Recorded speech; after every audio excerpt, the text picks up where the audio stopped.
মা, আমি ভাবছি ফিটনেস ক্লাস জয়েন করব, ভর্তি করে দাও না। হরে কৃষ্ণ হরে কৃষ্ণ হরে কৃষ্ণ হরে কৃষ্ণ হরে কৃষ্ণ। কি বললি? কিসের ক্লাস জয়েন করবি? আরে মা, ফিটনেস ক্লাস বোঝো না? আরে সিরিয়ালের নায়িকাগুলো দেখো না, জিমে গিয়ে ব্যায়াম করে কেমন স্লিম হয়ে গেছে, আমিও হতে চাইছি ওইরকম। ও তাই, মডেল হবি? সারাদিন মান তো ঘুমিয়ে ঘুমিয়েই দিন পার করিস, আর বাইরের চাউমিন, এগ রোল, মোগলাই গপ গপ করে গিলতে থাকিস। জিম করে কি করবি তুই? ভর্তি করে দাও না মা, আমার সব বন্ধুরা ভর্তি হয়েছে।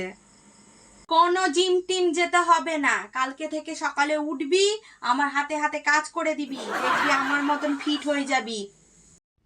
তুমি ফিট? 2 দিন পরে তো সিলিন্ডারের মতো বাস্ট করে যাবা। নিজেকে ফিট কি বললি তুই? আমি বাস্ট হয়ে যাব? তোর আর এই কালে জিমে যাওয়া হবে না। ধুর মা, সবকিছুতে শুধু না না না না করো। দেখছো না আমি কত মোটা হয়ে যাচ্ছি, ভালো লাগে না আমার আর।